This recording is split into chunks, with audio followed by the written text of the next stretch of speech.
الحمد لله الحنان المنان الذي خلق الإنسان وعلمه البيان والصلاة والسلام على رسوله سيد الإنس والجان وعلى آله وأصحابه ذوي الخير والإحسان أما بعد فأعوذ بالله من الشيطان الرجيم بسم الله الرحمن الرحيم ومن يبتغي غير الإسلام دينا فلن يقبل منه وهو في الآخرة من الخاسرين صدق الله مولانا العظيم۔ بارگاہ رسالت مآب صلی اللہ تعالی علیہ وسلم میں ایک بار درود پاک کا ہدیہ پیش کریں۔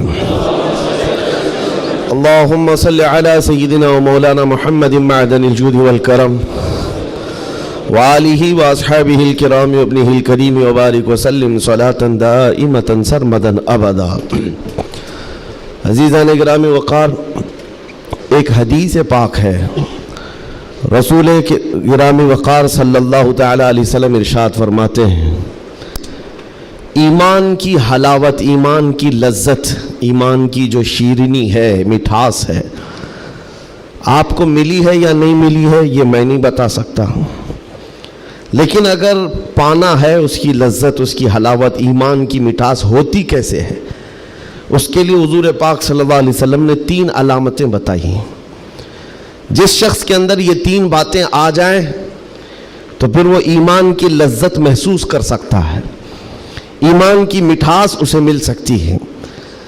ایمان جو ہے صرف داڑھی ٹوپی کا نام نہیں ہے، جبہ کرتے کا نام نہیں ہے، ایمان صرف جھنڈا لے کر گھومنے کا نام نہیں ہے، ایمان ایک الگ کیفیت ہے جس کا سرور بندے کو ملتا ہے، جس کی لذت اور جس کی شیرینی کو وہ بتا نہیں سکتا، اور وہ کیسے حاصل ہوتی ہے؟ 3 چیزیں میرے آقا فرماتے ہیں۔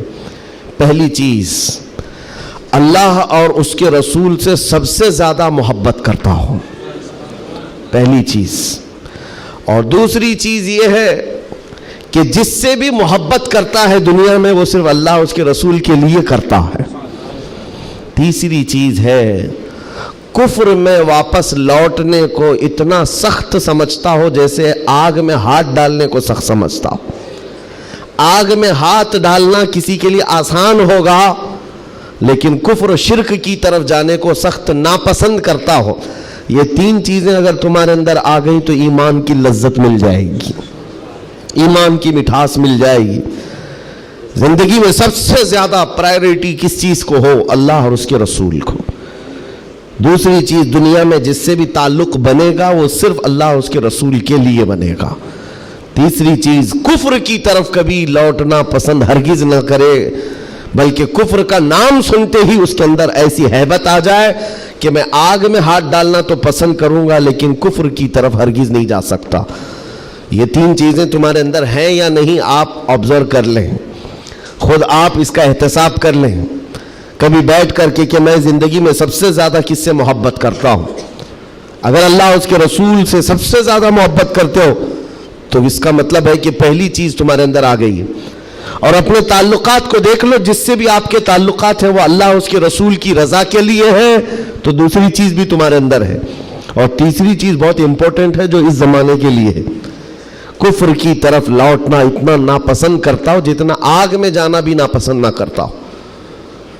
یعنی آگ میں جانا جتنا اس کے لیے ناپسند ہے، اس سے زیادہ کفر میں جانے کو ناپسند کرتا ہو۔ یہ چیز اگر آپ کے اندر ہے تو میرے عزیزو ایمان کی لذت مل جائے گی، ایمان کی مٹھاس مل جائے گی۔ اس دور کے حالات کے اعتبار سے میں اگر اب بات کروں، قرآن کی آیت تو 1400 سال سے یہ اعلان کر رہی ہے، وَمَنْ يَبْتَغِي غَيْرَ الْإِسْلَامِ دِينًا فَلَنْ يُقْبَلَ مِنْهُ۔ اسلام کے علاوہ کسی بھی دین کی طرف تم منہ بھی لگائے، توجہ بھی کیے تو قیامت کے دن پھر وہ سب سے بڑے گھاٹے میں ہوں گے، ہرگز قبول نہیں کیا جائے گا۔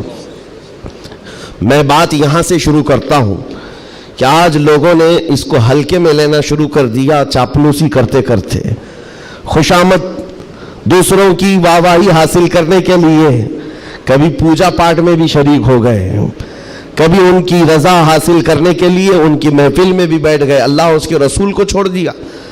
تمہارے دین میں کمی کس بات کی ہے؟ کتوں کو راضی کرنے کے لیے شیر کبھی کتا نہیں بنتا، ایک بات یاد رکھو، رسول پاک صلی اللہ تعالیٰ علیہ وسلم کا جو سپاہی ہے وہ ہر گھڑی ہر میدان میں سپاہی ہے. اسے کس چیز کی کمی ہے؟ کس چیز کی کمی ہے؟ جو عزت ملی ہے وہ نام مصطفیٰ سے ملی ہے. ایک صحابی ہیں حضرت نعمان، ایک بادشاہ کے ہاں گئے تھے ایمبیسیڈر بن کر کے، ترجمان، حضور کے قاصد بن کر گئے تھے. بہت دور ملک تھا، میرے آقا مدینے میں ہیں، لیکن جانتے ہو اس بادشاہ نے آپ کے آنے کے لیے ریشم کا قالین بچھایا، سونے کی کرسی لگائی. لیکن وہ صحابی رسول جیسی آئے، اپنی تلوار سے انہوں نے ریشم کے قالین کو پھاڑ دیا، زمین پر چلنے لگے. اور کرسی جب سونے کی کلائی کی ہوئی کرسی بچھائی گئی ان کے لیے، بادشاہ نے بہت عزت دیا کہ محمد عربی کا قاصد آیا ہے، سفیر آیا ہے، لیکن انہوں نے کرسی کو بھی ٹھکرا دیا، کہا مجھے دوسری کرسی لاؤ. کیوں؟ صرف اس لیے. اس بادشاہ نے پوچھا کہ اتنا زیادہ غرور ہے عرب والوں میں، اتنا زیادہ ایٹیٹیوڈ ہے محمد عربی کے غلاموں میں، ان کے سفیروں میں؟ صحابی رسول نے کہا نہیں، نہ یہ غرور ہے نہ یہ تکبر ہے. میرے آقا صلی اللہ تعالیٰ علیہ وسلم نے فرمایا ریشم کا استعمال مرد کے لیے حرام ہے، سونے کا استعمال مرد کے لیے حرام ہے. تو میں مدینے میں رہوں تب بھی غلام ہوں، دنیا میں کہیں پر رہوں تب بھی میں غلام ہوں. انہوں نے پاس و لحاظ رکھا ہے نسبت رسول کا. تو پھر وقت کے بادشاہوں کو بھی انہوں نے جھکنے پر مجبور کیا ہے. کس چیز کی کمی ہے مسلمانوں تمہارے پاس؟ کون سی دولت کی کمی ہے؟ سب سے بڑی دولت تو تمہارے پاس یہ ہے. آج تک ایک بہت بڑی بات میں بتاؤں آپ کو، یہ آپ کی مسجد کے امام ہیں، محبت چاہے جتنی بھی کرتے ہوں آپ ان سے، عقیدت جتنی بھی کرتے ہوں، ایک دن ان سے کہہ دینا مولانا عبد الکریم اپنے باپ کا نام لے کر لوگوں کو رکوع میں جھکا کے دکھائے. لوگوں کو اللہ اکبر کہنے کی بجائے اپنے باپ کا نام یا بادشاہ کا نام لے کر سجدے میں جھکا کر کے دکھائے. کوئی جھک سکتا ہے؟ ارے بادشاہ وقت بھی یہاں آ کر کھڑا ہو جائے اور کہے میرے نام سے جھک جاؤ، مجال ہے کوئی ایک بھی پیشانی جھکے گی؟ نہیں جھکے گی. ہاں اگر ایک کمزور کسان کا بچہ بھی حافظ قرآن ہو اور آ کر مصلی پر صرف اللہ کا نام لے، سب کی پیشانیاں جھکتی. یہ خاصہ ہے اس قوم کا کہ اس قوم کو اگر جھکایا جا سکتا ہے تو صرف اللہ کے نام پر، باقی کسی کے نام پر یہ پیشانی نہیں جھکتی ہے. اور آپ کو پتا ہے آج کے دور کا یہ بھارت تو چھوٹا ہے، اکھنڈ بھارت جس پر اکبر بادشاہ راج کرتا تھا، جس میں افغانستان تک کی سیمائیں آتی تھی، اس دور میں ڈکٹیٹر رول ہے، کوئی الیکشن والا بادشاہ نہیں ہے. 40 سال تک بیٹھا ہوا بادشاہ جب نیا دین لے کر کے آیا، اور اس کا نام بھی اکبر تھا، نمازیں بھی اس نے اس طرح بنائی کہ بادشاہ کے نام پر رکوع ہوگا، سجدہ ہوگا. میرے عزیزو، ایسا تمکنت اور ایسے جلال والا بادشاہ، لاکھوں کی فوج ہے اس کے پاس، بڑے بڑے راجے مہاراجے آنکھ نہیں ملا سکتے تھے. لیکن جب اس نے یہ کہا کہ عبادت میں بادشاہ کے نام پر جھکنا ہوگا، صرف 25 سال کی عمر کا مجدد الفسانی کھڑا ہو گیا، کہا نہیں یہ پیشانی جھکے گی تو صرف اللہ کے نام پر. حد ہو گئی میرے عزیزو. بادشاہ وقت جس کے پاس سارا جبر طاقت ہے نہیں جھکا سکا. اور جھکانے کے لیے اس نے ایک بار کیا کیا، دربار میں اتنا چھوٹا سا دروازہ بنایا کہ آنے والا جھک کر کے ہی آئے. جو بھی دربار میں آئے وہ جھک کر، سیدھا آ نہیں سکتا تھا، اتنی چوکھٹ چھوٹی بنا دی. مجدد صاحب رحمت اللہ تعالیٰ علیہ کو بلایا گیا تھا دربار میں کہ یوں تو یہ جھکتا نہیں، لیکن دربار میں آنا ہے تو کیسے آئے گا. جب وہ قریب پہنچے دیکھا کہ اتنی چھوٹی چوکھٹ بنی ہوئی ہے اور یہاں جانے کے لیے رکوع کی حالت میں جانا پڑتا ہے. وہ اللہ رب العزت کا ایسا بندہ، رسول پاک کا سپاہی، اپنے دین کا محافظ، دیکھتا ہے جانا ہے ٹھیک ہے جائیں گے، لیکن جس وقت داخل ہونا تھا وہ نہ جھکے، نہ ہی رکوع کیا، نہ ہی پیشانی جھکائی. پہلے پیر اندر ڈال دیا، پیر اندر ڈال دیا.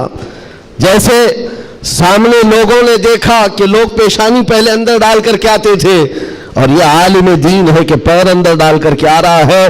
یہاں جیسی آئے تو لوگوں نے یہ اعلان کیا کہ بادشاہ کی بڑی توہین ہوئی، بادشاہ کی بڑی توہین ہوئی. پاؤں دکھا کر کے آ رہا ہے یہ مولوی، قدم دکھا کر کے آ رہا ہے. آپ نے کہا بادشاہ کی توہین میں نے نہیں کی، بادشاہ نے خود اپنی توہین کروائی ہے. اسے خود پیر پسند تھے، اس لیے دروازہ چھوٹا کیا۔ عزیزان گرامی وقار، تمہارے پاس کس چیز کی کمی ہے؟ اللہ تعالیٰ نے یہ خصوصیت عطا کی ہے، یہ پیشانی کبھی کسی غیر کے سامنے نہیں جھکتی ہے، نہیں جھکتی ہے۔ کروڑوں کے سامنے تھوڑی طاقت و قوت کی پوجا کرنے والی یہ قوم نہیں ہے۔ آج ان کے پاس طاقت آئی تو ان کی پوجا کریں گے، ان کے پاس آئی تو ان کی پوجا کریں گے۔ قوم مسلم صرف اور صرف اللہ وحدہ لا شریک کی عبادت کرتی ہے۔ ہم رسول پاک سے بے پناہ محبت کرتے ہیں، لیکن عبادت نہیں کرتے رسول کی بھی۔ حضور پاک صلی اللہ علیہ وسلم کے دربار میں بھی عبادت نہیں کرتے، تعظیم ہے، عبادت صرف اللہ کی کرتے ہیں۔ یہ خاصہ کم ہے، اسی بات سے تو پوری دنیا کو کڑن ہے اور جلن ہے کہ یہ دنیا میں ایک واحد قوم ایسی ہے۔ مجھے بتاؤ، ان سب کو جھکنے کے لیے مورتیاں دیکھنا پڑتا ہے، ہاں عبادت کرنے کے لیے اپنے اپنے خداؤں کی صورت اور مورت بنائی ہوئی ہے۔ پوری دنیا میں کروڑوں مسجدیں ہوں گی، کسی بھی مسجد میں خدا کی کوئی تصویر ہے؟ کہیں کوئی تصویر بنائی گئی ہے اللہ کی کہ اسے دیکھنا ہوگا پھر جھکنا ہوگا؟ عیسائی ہوں کہ یہودی ہوں کہ ہندو ہوں کہ کوئی بھی قوم ہو، سبوں نے کچھ نہ کچھ مورت بنائی ہے۔ صرف یہ تنہا قوم ہے جو بنا دیکھے اللہ کی بارگاہ میں سجدہ کرتی۔ یؤمنون بالغیب، اللہ نے تعریف میں فرمایا ہے یہ غیب پر ایمان لانے والی جماعت ہے، اور جس کا ایمان ہی اتنا مضبوط ہے، خدا کو دیکھا کبھی نہیں اور جھکتے ہیں۔ آج تک امام صاحب کے پیجامے کو لے کر سوالات ہوتے رہے، امام صاحب کے آنے جانے کو لے کر سوالات ہوتے رہے، کوئی ایک بندہ بھی مجھے بتاؤ آ کر امام صاحب سے کہتا ہے ہر دن آپ جھکاتے ہیں، کبھی اللہ کو دکھاتے کیوں نہیں؟ کوئی نہیں پوچھتا۔ ہر ایک کو پتا ہے ہمارا ایمان ہی ہے غیب پر ایمان لانے والی قوم۔ عزیزان گرامی وقار، اب میں آگے بات کرتا ہوں۔ جب اتنی خصوصیات تمہارے پاس ہے تو پھر اگر چہرہ کسی اور کی طرف جائے تو میں سمجھتا ہوں دنیا کا بدترین آدمی ہے، بد نصیب آدمی ہے، جس کو اللہ نے سب سے بڑی نعمت دی تھی اور وہ ٹھکرا کر کے دوسروں کی جھولی میں چلا گیا۔ اسی لیے قرآن کہتا ہے وَمَن يَبْتَغِ غَيْرَ الْإِسْلَامِ دِينًا فَلَن يُقْبَلَ مِنْهُ، جو اسلام کے علاوہ کسی دوسرے دین کی طرف پھر گیا، قیامت کے دن ہرگز اسے قبول نہیں کیا جائے گا۔ وَهُوَ فِي الْآخِرَةِ مِنَ الْخَاسِرِينَ، وہ آخرت میں بہت بڑے گھاٹے میں ہوگا۔ میں ایک مثال دیتا ہوں آپ کو، ایک جو گھٹنا گھٹی ہے، ایک حادثہ مکہ مکرمہ کا، ایک حادثہ جو لکھا ہوا ہے کتابوں میں۔ قبرستان میں ایک وہاں پر جب کسی کا انتقال ہوا، ایک صاحب ہیں وہ حاجی ہیں، وہ کہتے ہیں کہ جب قبرستان میں ہم گئے تو دفن کرنے کے لیے قبر میں قبرستان کی ساری چیزیں بھری ہوئی تھی، تو لوگوں نے ایک قبر بتائی، ایک حاجی صاحب کا انتقال ہوا تھا، کہا کہ ان کو اسی قبر میں دفن کرنا ہے۔ لوگوں نے کہا یہاں ایک عالم دین کی قبر ہے۔ اب مکہ مکرمہ کے قبر ایسے ہیں کہ 6 مہینے سال بھر کے بعد کھل جاتے ہیں، اور ممبئی والوں کو سمجھانے کے لیے آسان بھی ہے کہ یہاں پہ بھی کھول دی جاتی ہیں، جگہ کی قلت ہے۔ تو جب دفن کرنے کے لیے اس عالم دین کی قبر کھولی گئی تو وہاں وہ عالم دین نہیں ہے، وہ ایک جوان لڑکی سوئی ہوئی ہے، ایک نوجوان لڑکی ہے۔ تو جو جنازے میں آئے ہوئے تھے ان میں ایک حاجی نے کہا میں تو اس لڑکی کو پہچانتا ہوں، یہ عرب کی نہیں، یہ مکہ کی نہیں، یہ فرانس کی رہنے والی اور کرسچن لڑکی ہے، یہ عیسائی لڑکی ہے۔ کہا یہ کیسے ہو سکتا ہے، ناممکن ہے۔ گھر سارے لوگوں کو جو خبر تھی وہ ایک اچھے عالم دین کی قبر تھی، یہاں ایک دوسری لڑکی کیسے دفن ہے؟ تو یہ ہنگامہ ہوا، بات پھیل گئی۔ اس کے بعد تحقیق کرنے لگے، جو علماء تک بات گئی تو علماء نے کہا کہ اگر یہ جو بندہ کہہ رہا ہے کہ یہ فرانس کی رہنے والی، یورپ کی رہنے والی لڑکی یہاں پر ہے، تو معلوم کرتے ہیں کہ وہاں حقیقت میں یہ لڑکی، اس کی شکل، تو کچھ لوگ ایک وفد کی شکل میں یورپ گئے ہیں اس حاجی صاحب کے ساتھ، جنہوں نے یہ پتہ بتایا تھا یہ لڑکی کو میں جانتا ہوں۔ جا کر کے اس کے گھر معلوم کیا کہ کیا تمہارے گھر میں فلاں فلاں شکل کی یہ لڑکی تھی؟ کہا ہاں، انتقال ہوا تھا، چند ہی مہینے ہوئے انتقال ہوا ہے۔ کہا کیا کیا تم نے؟ کہا ہم عیسائی رسم و رواج کے اعتبار سے اپنے قبرستان میں دفن کیا ہے، ہم کرسچن ہیں، عیسائی رسم و رواج سے ہم نے دفن کیا۔ تو جو گیا تھا وفد، اس نے پوچھا کہ کچھ اس کی عجیب چیزیں تھی؟ تو لوگوں نے کہا کہ ہاں ایک چیز تھی، ہمیں اندازہ ہو گیا تھا کہ وہ اسلام لا چکی تھی، ہم نے اس کو مارا توڑا بہت کچھ کیا ہے. تو پھر یہ بات خبر پھیلی اس لڑکی کے اسلام لانے کی, تو مقامی علماء کو پوچھا گیا. ایک عالم دین نے کہا ہاں وہ لڑکی دل و جان سے اسلام کو قبول کرتی تھی اور پیارے حبیب صلی اللہ علیہ وسلم سے بے پناہ محبت کرتی تھی, اور گھر والوں کے ظلم و ستم کو سہ نہ سکی, جان دے گئی اور مر گئی. لیکن ہم مجبور تھے, گھر والوں سے ہم کچھ نہیں کر سکتے تھے. لیکن اس لڑکی نے ایک مرتبہ کہا تھا کہ میرے مرنے کے بعد میرے آخری رسم و رواج اسلام کے مطابق ہوں. ہم نہیں کر سکے کیونکہ خفیہ طور پر وہ مسلمان تھی, ہم ایکشن نہیں لے سکتے تھے. اور ہمیں اس بات کا افسوس ہے کہ اسے عیسائی قبرستان میں دفن کر دیا گیا. سنو حیرت کی بات ہے, لوگ ایک بہت عجیب اچنبے میں پڑتے جا رہے ہیں, نئی نئی باتیں کھلتی جا رہی. تو اس کے بعد یہ فیصلہ ہوا کہ آئے ہوئے وفد نے اور گھر والوں کو اطلاع دے کر کے کہ ہم چلتے ہیں جس قبرستان میں آپ نے اپنی بیٹی کو دفن کیا ہے, ہم جا کر کے دیکھنا چاہتے ہیں وہاں. ہاں, تو عیسائی قبرستان میں بڑی مشکل سے انہوں نے کہا کہ ٹھیک ہے. قبر کھولی گئی تو وہاں وہ عالم دین سویا ہوا جس کو مکہ میں دفن کیا گیا تھا. اب حیرت کی انتہا اور ہو گئی, اس کا اس عیسائی قبرستان میں کیا لینا دینا, یہ آیا کیسے, یہاں پہنچا کیسے. میرے عزیزو, یہ بات اگر لکھی ہوئی نہ ہوتی تو میں کبھی نہیں کہتا.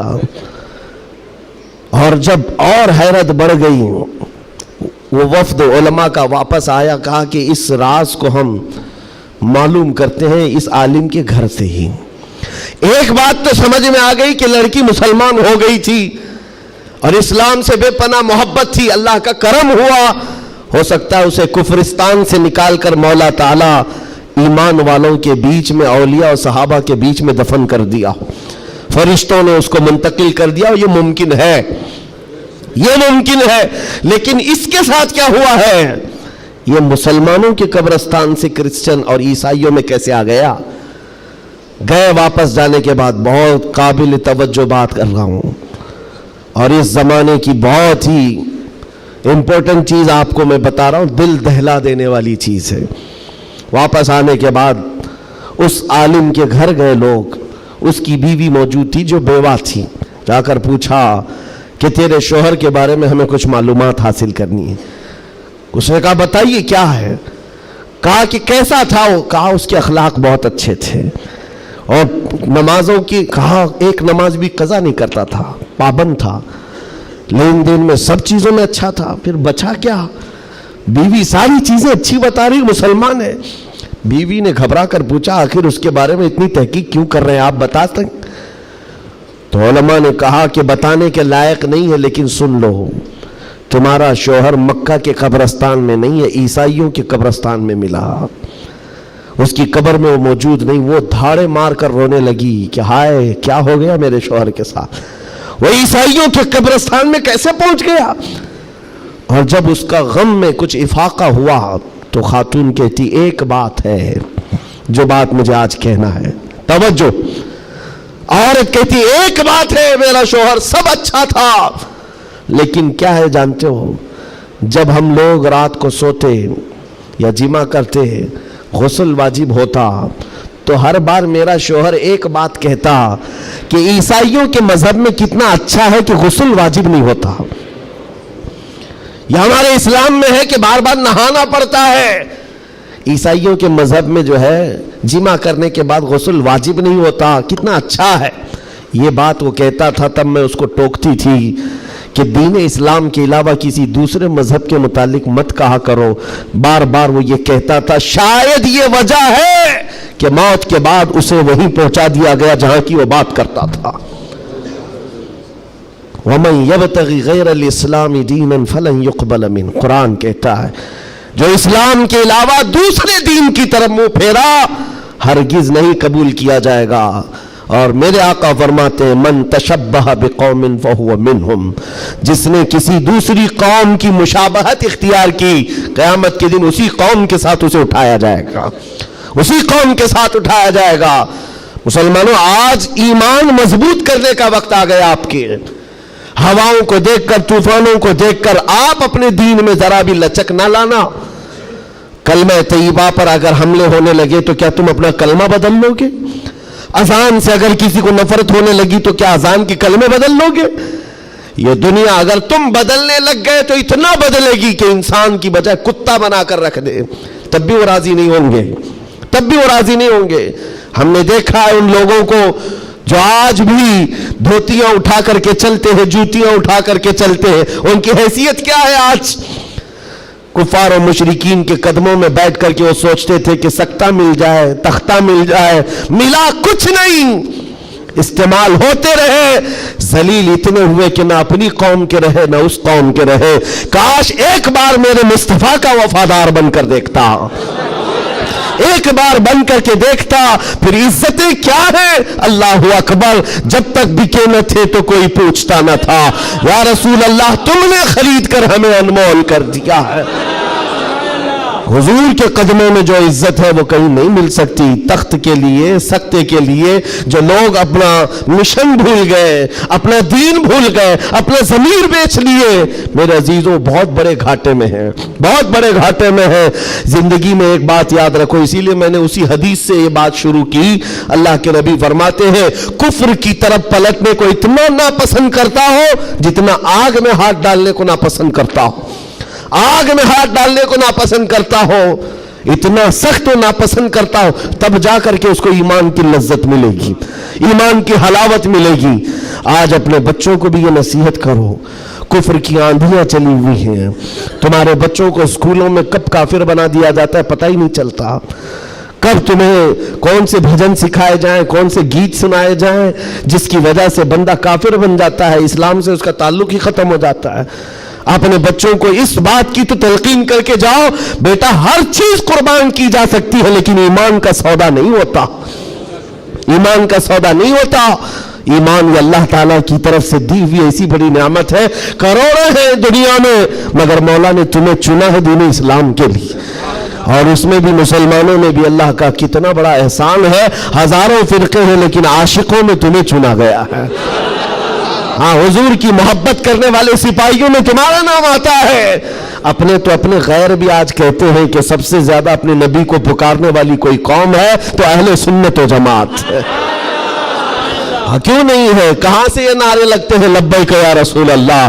وہ گوفے سے نہیں نکلتے اور وہ چندہ خور مولویوں سے نہیں نکلتے جو انگریزوں کے پالے ہوئے ہیں، یہ نعرے لگتے ہیں تو بریلی کے تاجدار کے قدموں سے ہیں۔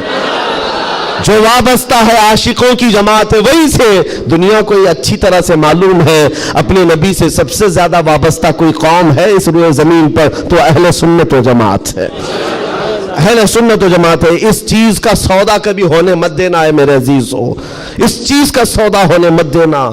لوگ یہ کہتے ہیں سیکولر بن کر کے جینا چاہیے، یہ بھی اچھا وہ بھی اچھا، میں کہتا ہوں وہ تو منافق ہے۔ پھر سیکولر کا مطلب منافق ہے، دل میں کچھ اور رکھتا ہے سامنے کچھ اور دکھاتا ہے۔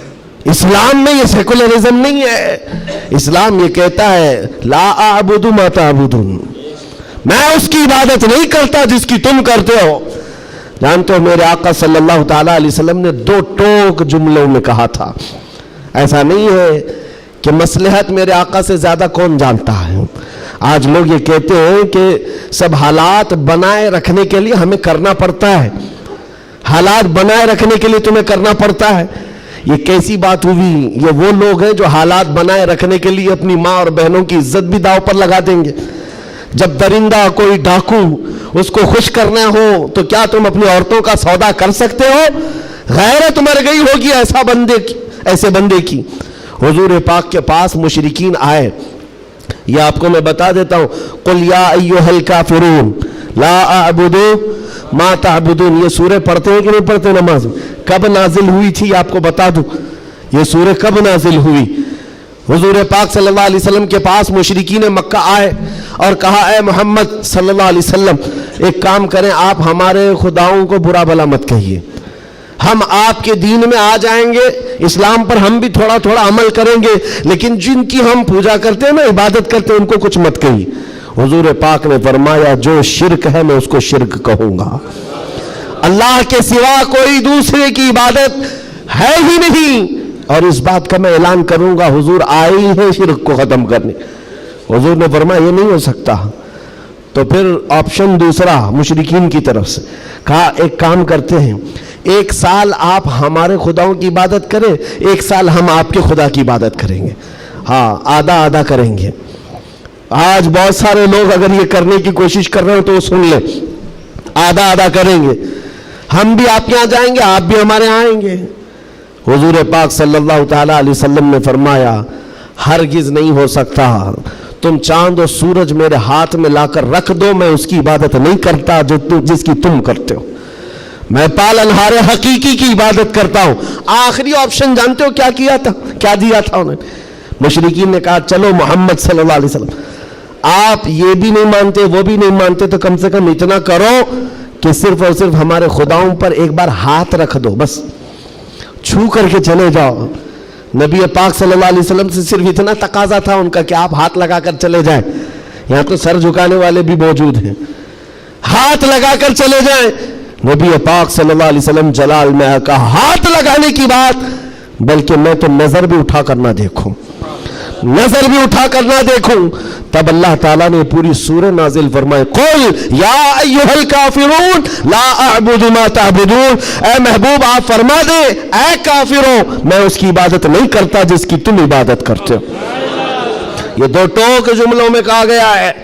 اور حالات ایسے بھی ہوئے میرے عزیزوں, چمتکار کو لوگ آج کہتے ہیں نا, جو بھی چمتکار ہوگا اس کی پوجا ہوتی ہے, عجیب و غریب چیز دکھے تو لوگ اس کو ایک افواہ کے شکل میں ایسا بناتے ہیں جیسے اس کا عقیدہ بن جائے.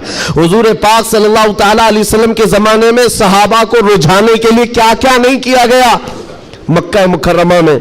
یہ حالات آئیں گے, اس لیے مجھے یہ گفتگو کرنی پڑ رہی ہے تاکہ تم اپنے ایمان پر مضبوط رہو. ایمان نہیں تو کچھ بھی نہیں ہے. تمہارے دوسرے گناہ تو معاف کر دیے جائیں گے, کفر و شرک ہرگز نہیں معاف ہوتا. ان اللہ لا یغفر ان یشرک بہ ویغفر ما دون ذلک لمن یشاء. رب تعالیٰ فرماتا ہے شرک کو اللہ ہرگز معاف نہیں کرے گا, اس کے علاوہ جو بھی ہے اللہ معاف فرمائے گا. ایمان ضروری ہے. صحابہ کا ایمان ختم کرنے کے لیے کیا کیا گیا؟ اتفاق ایسا ہوا کہ مکہ میں ایک بھگوان بولنے لگ گیا. پتھر کی مورت تھی اور پجاری بیٹھا ہوا تھا, اچانک پتھر جو ہے بات کرنے لگ گیا اور بات کر رہا ہے. ظاہر سی بات ہے یہ عجیب و غریب چیز ہے نا, یہ اس دور میں ہے. ہاں اس دور میں مٹی سے بنائے ہوئے ان کے معبود نہیں ہوتے تھے, وہ پتھر کو تراش کر کے بناتے تھے. اور میں کہہ رہا ہوں حقیقت میں بول رہا تھا, ایسے نہیں ہے کہ ادھر سے دودھ پلا رہے ادھر سے پانی نکل رہا ہو, وہ والا سسٹم نہیں ہے, بلکہ حقیقت میں پتھر بات کر رہا تھا. تب اور بات کر بھی کیا رہا ہے, حضور پاک صلی اللہ تعالی علیہ وسلم کو جھوٹا کہہ رہا ہے. نعوذ باللہ, معاذ اللہ رب العالمین. حضور کی شان میں گستاخی کر رہا پتھر. اب تو وارے نہیں آ رہے ان کی خوشیوں سے اچھل کود پر کہ دیکھو اب ہمارا خدا بولنے لگ گیا. سب سے بڑی دلیل ہے, لوگوں کو بلانے لگ گئے. واقعی بول رہا تھا. لوگ چمتکار دیکھتے ہیں تو سر جھکا لیتے ہیں, ارے حقیقت ہے پتھر بول رہا ہے, پتھر بول رہا ہے. سب آئے, جمع ہونے لگے. مکہ کا ایک بڑا جم غفیر تھا تو صحابہ کو بھی بلایا گیا. دیکھو آؤ, ہمارے خداؤں کو جھٹلاتے ہو, بات کر رہا ہے خدا, اور تم جس نبی کی بات کرتے ہو اس نبی کو جھٹلا رہا ہے. یہ حقیقت میں خدا ہے. تم کہتے تھے نا کچھ نہیں کر سکتا, بول رہا ہے. صحابہ گئے. اب ان کے پاس کیا تھی؟ صحابہ دیکھ کر آئے حضور کی بارگاہ میں, کہا یا رسول اللہ صلی اللہ علیہ وسلم, غضب ہو گیا, ان کا خدا تو بول رہا ہے. حضور نے اس پر کوئی زیادہ ری ایکشن نہیں دیا. کہا کیا بول رہا ہے؟ کہا یا رسول اللہ سننے کے لائق نہیں, آپ کی شان میں گستاخیاں کہہ رہا ہے, جملے بک رہا ہے. کہا کون؟ پتھر. حضور نے فرمایا ہاں. حضور نے پوچھا پتھر؟ صحابہ نے کہا ہاں یا رسول اللہ. حضور نے فرمایا چلو ہم بھی سنتے ہیں, ہم بھی چلتے ہیں, جا کر دیکھیں گے. نبی پاک صلی اللہ تعالی علیہ وسلم تشریف لائے صحابہ کے ساتھ. صحابہ اکرام رضوان اللہ تعالی علیہم اجمعین بھی ساتھ میں ہیں. جب نبی کریم صلی اللہ تعالی علیہ وسلم وہاں قریب پہنچے تو وہ جو بت بول رہا تھا, بعد میں کر لے سکتے نا, جب وہاں پر حضور اکرم صلی اللہ تعالی علیہ وسلم پہنچتے ہیں تو دیکھا وہ بت خاموش ہو گیا, اب نہیں بول رہا ہے, چپ ہو گیا ہے. حضور آتے ہیں, پجاری سے پوچھتے ہیں, بہت اعلان کر رہے تھے, کہاں ہے؟